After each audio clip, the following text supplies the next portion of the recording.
Hello et bienvenue sur ma chaîne, moi c'est Marie, je vis en Espagne et je le vois au quotidien, la réalité est bien souvent moins rose que la carte postale qu'on pourrait s'imaginer, soleil, tapas, sangria.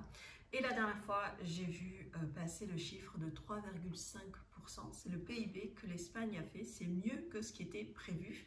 Et je me suis posé la question, à quoi c'est dû? Donc on va y répondre dans cette vidéo et de suite. Alors comme je le disais, le PIB de l'Espagne a explosé à plus de 3,5% et c'est mieux que les prévisions qui avaient été faites.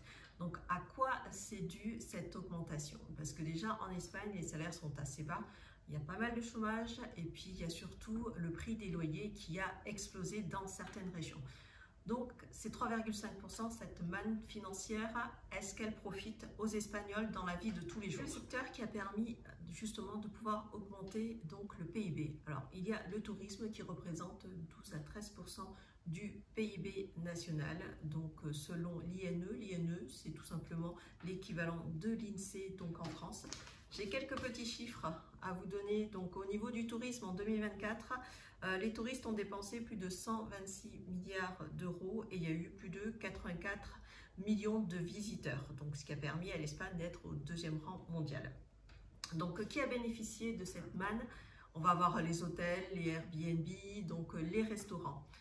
Il y a aussi la politique des États-Unis qui a fait que des Canadiens se sont détournés donc, de la Floride et sont venus plutôt en Europe et surtout chercher la chaleur comme ils avaient l'habitude en Floride et donc ils sont venus en Espagne, en Andalousie et sur la côte là où il faisait beau.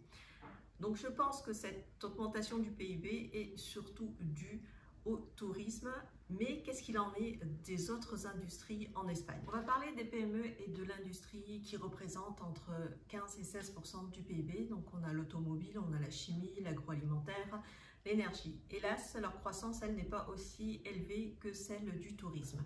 Et souvent, les PME ont du mal à se développer et niveau salaire, on est plus à 1184 euros qui est le SMIC espagnol sur 14 mois que sur des plus gros salaires.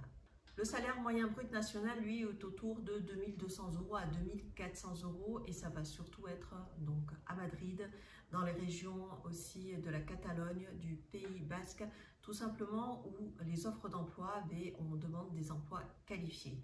Et donc là, les gens sont mieux rémunérés.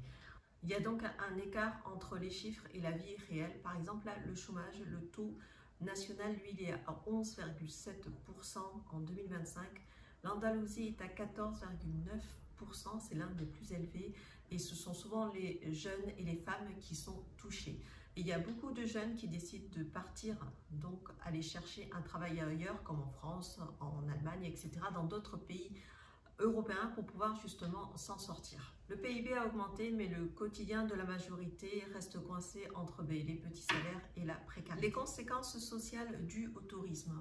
Au niveau du logement, là, il y a une spéculation énorme, une spéculation immobilière qui est énorme dans certaines zones touristiques comme l'Andalousie. Il y a aussi les Baléares, Barcelone, où le prix des logements s'est carrément envolé. Et ici en Andalousie, les prix ont augmenté de 10% au moins minimum et ça va continuer dans les années à venir d'après certains spécialistes, d'après des agents immobiliers. Donc dans le coin, Fuengirola, Benalmádena, Malaga, c'est très compliqué de se loger, ne serait-ce que sur du long terme en location. Vous avez très peu d'annonces qui vous permettent de vous loger sur toute l'année. Souvent, ça va être des logements sur 10 mois, 5 mois, 6 mois. Et là, il faut compter généralement entre 1200 et 1400 euros par mois. Et les Espagnols, ils ne peuvent pas se loger à ce prix-là parce qu'ils ne gagnent pas suffisamment pour pouvoir payer ce genre de loyer. Donc, c'est vraiment problématique, d'où le fait que les Espagnols sont très en colère contre cette spéculation, aussi contre les touristes. Et souvent, là, la dernière fois, je suis allée...